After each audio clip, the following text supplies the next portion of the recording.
position où l'assise devient véritablement cet ancrage et cette possibilité d'intervention en soi, voulant dire qu'est-ce qu'il se passe lorsqu'on est dans cette attention en fait, parce que tout est à propos de l'attention. Et si on regarde un petit peu le phénomène du yoga, c'est vraiment de pouvoir créer cette attention pour obtenir ensuite une meilleure lecture de soi, c'est sûr. Et on peut passer une vie sans avoir une bonne lecture de soi. Ça paraît bizarre à le dire une fois qu'on est conscient de ça, mais en même temps, pour beaucoup de gens, c'est pas très conscient la lecture de soi. Beaucoup plus la lecture des autres que la lecture de soi. Et le problème quand on est toujours en train de s'intéresser à ce qui est autour de soi et pas assez à soi, on manque en fait la compréhension de comment on interprète les choses et comment des fois on les aggrave lorsque c'est pas nécessaire ou de quelle manière on est en obsession avec certaines choses lorsque c'est pas nécessaire non plus, ou de quelle manière on va attiser certaines peurs lorsque c'est pas nécessaire. Et du coup, notre bonheur dépend énormément du facteur extérieur et passé et du facteur intérieur. Donc, on le sait, je veux dire, avec les Upanishads, on le sait avec les textes traditionnels, Dhammapada, du Bouddha, Upanishad, du brahmanisme, de l'hindouisme, ou les Védas. Et si on s'intéresse un petit peu aux textes aussi fondateurs de l'hindouisme, on tombe sur les Puranas, qui expliquent en fait la création, de quelle manière la création est arrivée.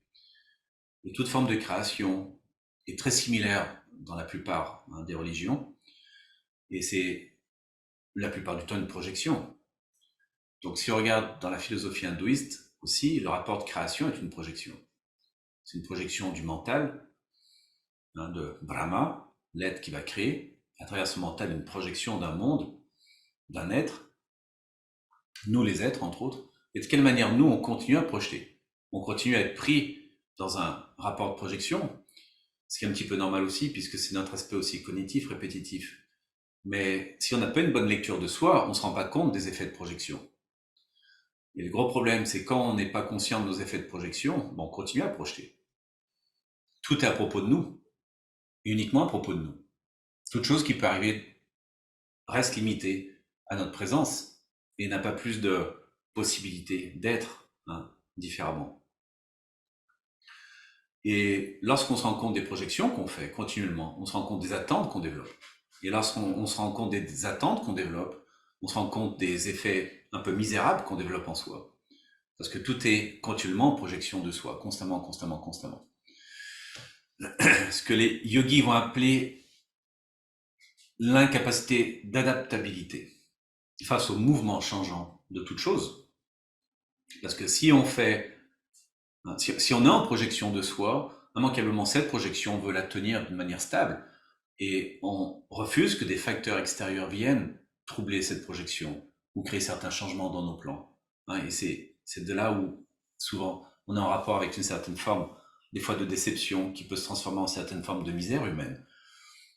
Voulant dire la vie est ce qu'elle est, mais regardez comment on a du mal à la vivre. Et pourtant, elle est très simple, cette vie-là. Je veux dire, il n'y a rien de très complexe, en fait.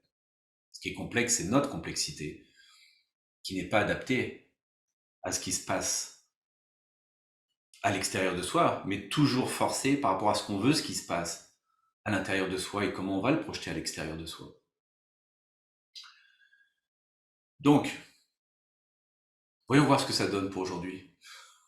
Quelle manière on projette aussi des fois nos attitudes posturales et de quelle manière ces projections deviennent des attentes et peuvent créer des déceptions. Et on peut accéder à un yoga très simple en fait, très très simple, qui est toujours d'être au service, de remarquer un peu ses attitudes, mais aussi ses automatismes, vous le savez déjà, mais d'être tranquille par rapport à ça, parce que c'est pas tellement souvent de prendre peur lorsqu'on découvre quelque chose, c'est d'être émerveillé. Même un facteur négatif en soi, on devrait être émerveillé de le découvrir une bonne fois pour toutes. Devrait être une célébration en fait. Parce que si je le découvre, ça m'amène à une meilleure possibilité pour ne pas retomber à l'intérieur de ce facteur négatif. Et ce qui est dommage, c'est qu'on a été éduqué à juste célébrer les facteurs positifs. Parce que c'est une zone de confort. Et c'est pas tant qu'il faut célébrer ce qui est négatif, mais il faut célébrer la découverte de ce qu'on ne voyait pas, qui est un facteur négatif. C'est peut-être ça la différence aussi. Ok. J'espère que c'est pas pessimiste pour vous comme pensée, ce que je vous propose comme zone de réflexion. Mais ça aide, veut pas, je veux dire, hein. Ça aide si on le voit de la bonne manière. Après, c'est pas de vénérer le négatif, c'est sûr et certain. Donc, on se place en posture assise. Et dans cette posture assise, justement, on va voir un petit peu ce qui se passe en soi aujourd'hui par rapport à notre attitude, mais aussi on vient de se lever ce matin, donc on commence une nouvelle vie. On commence un nouveau cycle de vie à chaque matin, là où le jour se lève, là où le soleil commence à aller vers le zénith, hein, qui est l'apex de son mouvement.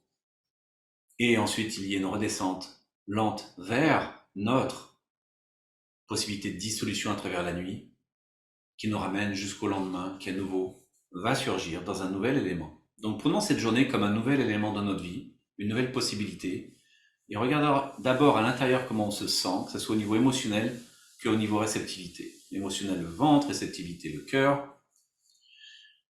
On ferme les yeux et on prend conscience de son souffle, de sa respiration.